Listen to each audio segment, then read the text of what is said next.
장화시는 고양이 이야기. 옛날, 아주 먼 옛날, 어느 작은 마을에 낡은 방앗간을 운영하는 할아버지가 세 아들과 살고 있었어요. 세월이 흘러 할아버지가 세상을 떠나자 삼형제는 남겨진 재산을 나누게 되었답니다. 난 첫째니까 당연히 이 방앗간을 가질게. 여기서 밀가루를 빻으면 큰 부자가 될 거야. 좋아. 그럼 난 힘센 당나귀를 가질게. 짐을 날라주고 돈을 받으면 되니까 나도 문제 없어. 형들은 각자 좋은 것을 챙겼지만 마음 착한 막내 피에르에게 남은 건 딱 하나, 고양이 한 마리뿐이었어요. 휴, 형들은 좋겠다. 난 이 고양이랑 뭘 해서 먹고 살지? 미안해, 야옹아.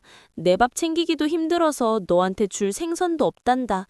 차라리 너라도 좋은 주인을 찾아 떠나는 게 낫겠어. 걱정 마세요, 주인님. 저를 믿고 딱 2가지만 구해다 주세요. 물건을 담을 튼튼한 자루 하나, 그리고 숲속을 걸을 때 신을 멋진 장화 한 켤레만 있으면 됩니다. 우악! 고양이가 말을 하잖아. 게다가 장화라고? 도대체 그걸로 뭘 하려고? 두고 보세요. 주인님을 세상에서 제일 행복한 부자로 만들어 드릴 테니까요. 피에르는 고양이의 당당한 태도에 홀린 듯 가진 돈을 탈탈 털어 빨간 가죽 장화와 자루를 구해주었어요. 난생 처음 2발로 선 고양이는 장화를 신고 뒤뚱뒤뚱 걷기 시작했죠.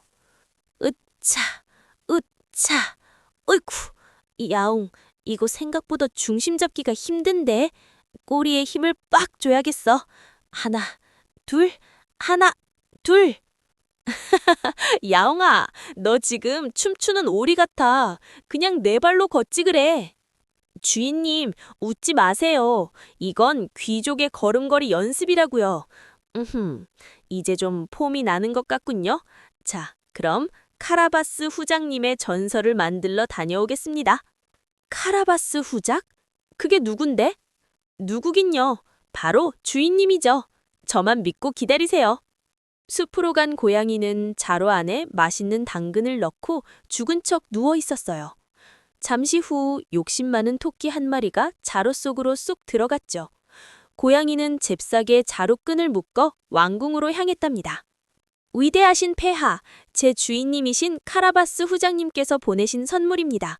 숲에서 가장 싱싱하고 통통한 토끼를 잡아 바치라고 하셨습니다. 오호, 카라바스 후작이라. 처음 들어보는 이름이지만 예의가 아주 바르구나. 요즘 입맛이 없었는데 아주 고맙다고 전해라. 어머, 장화를 신은 고양이라니. 주인님은 분명 아주 재미있고 멋진 분일 거야.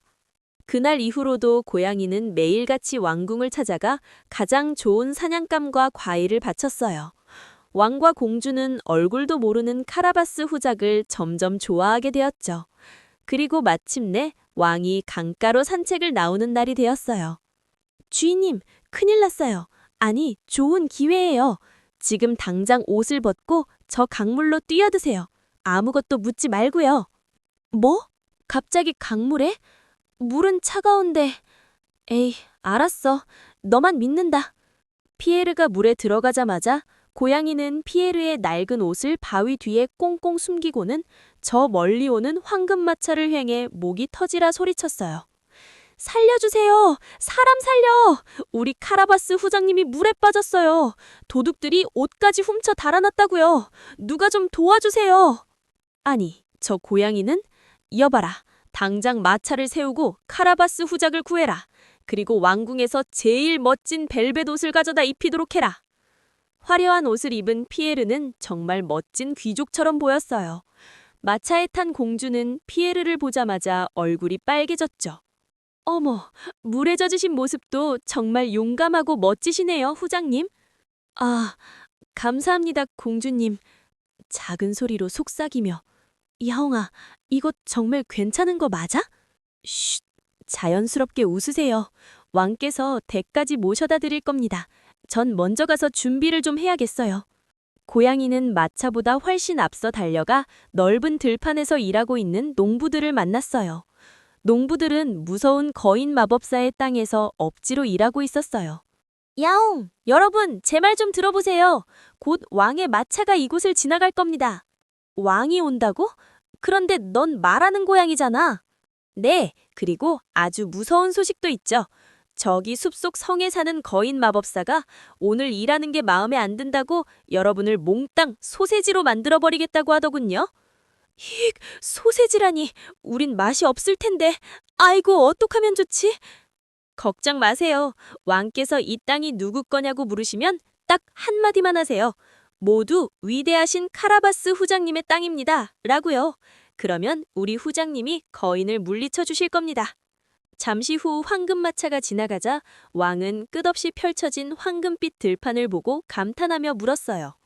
허허, 정말 기름진 들판이구나. 여봐라, 농부들아. 이 넓은 땅은 대체 누구 것이냐? 전부 위대하신 카라바스 후장님의 것입니다요. 오호, 카라바스 후작. 자네 성만 있는 게 아니라 엄청난 땅 부자였구먼. 내 딸이 반할 만해. 뭐 농사가 아주 잘 되었네요. 한편 고양이는 들판을 지나 무시무시하다는 거인 마법사의 성에 도착했어요. 그런데 거인은 성에서 뭘 하고 있었을까요? 아이고, 이놈의 바늘구멍은 왜 이렇게 작은 거야? 우리 예쁜 생쥐 친구한테 줄 미니 스웨터를 짜야 하는데 눈이 침침해서 원. 열받아. 내가 마법으로 다 태워버릴 테다. 아니지, 참자. 난 교양이 있는 마법사니까. 그때 똑똑 문 두드리는 소리가 들렸어요. 거인은 급하게 뜨개질 도구를 엉덩이 뒤로 숨기고 무서운 표정을 지었죠. 누구냐? 감히 내 성에 들어온 녀석이! 존경하는 마법사님, 소문을 듣고 찾아왔습니다. 마법사님은 몸을 자유자재로 바꿀 수 있던던데 설마 그 큰 몸으로 사자 같은 무서운 동물로도 변할 수 있나요? 그까짓 것쯤이야. 잘 봐라. 얍! 풍 하는 소리와 함께 거인은 집채만한 사자로 변했어요. 고양이는 깜짝 놀란 척하며 지붕 꼭대기로 도망쳤죠. 으아, 살려주세요. 와, 정말 대단하십니다.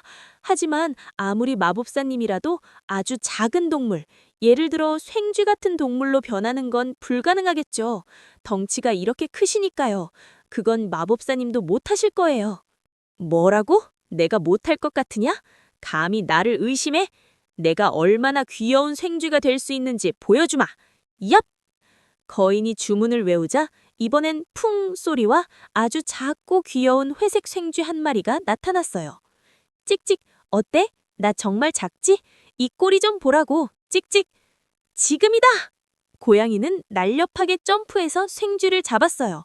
그리고 준 뒤에 둔 튼튼한 새장 안에 쏙 가두고 문을 잠궈버렸죠. 죄송하지만 마법사님, 당분간은 거기서 쳇바퀴나 돌이셔야겠어요.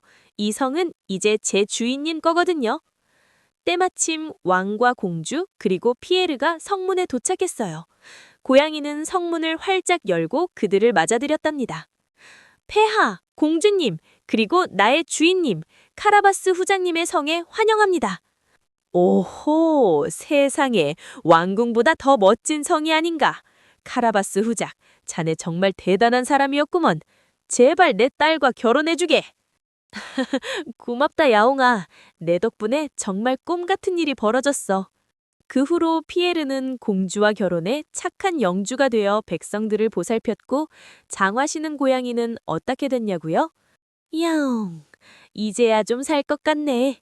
오이, 거인 양반, 선풍기 좀 더 세게 돌려봐. 더워 죽겠어. 찍찍, 알았다고, 젠장, 찍찍. 장화시는 고양이는 세상에서 제일 팔자 좋은 고양이가 되어 피에르와 함께 오래오래 행복하게 살았답니다.